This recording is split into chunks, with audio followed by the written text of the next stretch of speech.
রমাদান আসলে কি আমরা কোনো বিশেষ প্ল্যান করছি? আমাদের মধ্যে কেউ কোনো বিশেষ পরিকল্পনা করছি যে রমাদান আসছে আমি কিভাবে চলতে পারি, এই রমাদানে আমি কিভাবে চলতে পারি? কোনো পরিকল্পনা আছে কি আমাদের? এই পরিকল্পনা আমাদের করতে হবে। রমাদান আসার আগেই আমি রমাদান মাসে কিভাবে চলবো এটা আমাদের পরিকল্পনা করতে হবে। আমি রমাদান চাই, রমাদানের অনেক বেশি বদলা চাই, কিন্তু রমাদানের কোনো পরিকল্পনা করি না, রমাদানকে বুঝি না, এই জন্য আমাদের পরিকল্পনা আসে না। আমরা মুসলিমরা, বাংলাদেশি মুসলিমরা নামাজ পড়ি ঠিকই, সালাত আদায় করি যে আল্লাহ কিয়ামতের দিন হিসাব সহজ করবেন, কিন্তু যে সালাত আদায় করলে আল্লাহ হিসাব সহজ করবেন সেই সালাত আদায় করি না। দুনিয়ার ভুলে বড় সালাত আদায় করি। যে রমাদানের বদলা আছে, যে কারণে বদলা আসে কারণটা বিবেচনা করি না, কিন্তু বদলা নিতে চাই। আল্লাহ সুবহানাহু ওয়া তাআলা যে ইবাদত কবুল করবেন আমরা ইবাদত করি, কিন্তু যে ইবাদত কবুল করবেন সেই পদ্ধতিতে আমরা ইবাদত করি না, এই কারণে আমাদের পরিবর্তন আসে না। একজন মুসলিম কিভাবে বলতে পারে যে নামাজ না পড়লে রোজা হবে কি? তার মানে একজন মুসলিম রমাদান মাসেও সে দৃঢ় প্রতিজ্ঞ, সে নামাজ পড়বে না, সে আবার বলতেছে যে রোজা হবে কিনা।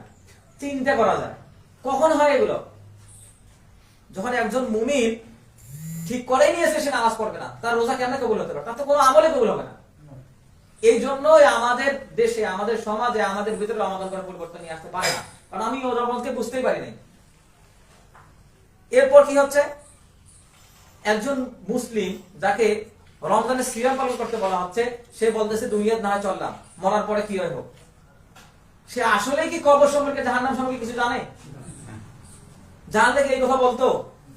জানে না, জন্যই তারা এই বিপদ, আমাদের এই বিপদ, আমাদের ভিতরে কোনো পরিবর্তন আসে কারণ আমরা জানি না। আবার একজন মুসলিম যে প্রতিনিয়ত বিদআত করতেছে, শিরিক করতেছে, সে কি আসলে আল্লাহ সুবহানাহু ওয়া তাআলার সম্পর্কে কিছু জানে? যে শিরিক করতেছে, অন্য উপাসক ইবাদত করতেছে, অন্য কারোর কাছে সাহায্য চাইতেছে, অবৈধ সাহায্যগুলা, সেই ব্যক্তি কি আসলে আল্লাহর ক্ষমতা সম্পর্কে জানে? ইন্নাল্লাহা আলা কুল্লি শাইইন কাদির। সে জানে না জন্য এই কাজগুলো করে। তার মানে আমরা দেখতেছি যে আমি জানি না, এটাই আমার বিপদ। এই যে মূর্খতা, রমজান মাস সম্পর্কে জানি না, এই যে নামাজ না পড়লে রোজা হবে কিনা, এই যে মূর্খতা, যে মরার পর কি হবে, এই যে মূর্খতা, এই মূর্খতাগুলোর কারণে কি আমাদের ভিতরে তাকওয়া আসতে পারে? সম্ভাবনা আছে? কোনো সম্ভাবনা নেই। কারণ আল্লাহ সুবহানাহু ওয়া তাআলা বলছেন, ইকরা বিসমি রাব্বিকাল লাযী খালাক ফাআলাম আন্নাহু লা ইলাহা ইল্লাল্লাহ, এটা তো আল্লাহ সুবহানাহু ওয়া তাআলা ঘোষণা করছেন। তাহলে এই যে মূর্খতাগুলো আমাদের ভিতরে আছে, এখানে তাকওয়া আসা কিভাবে সম্ভব?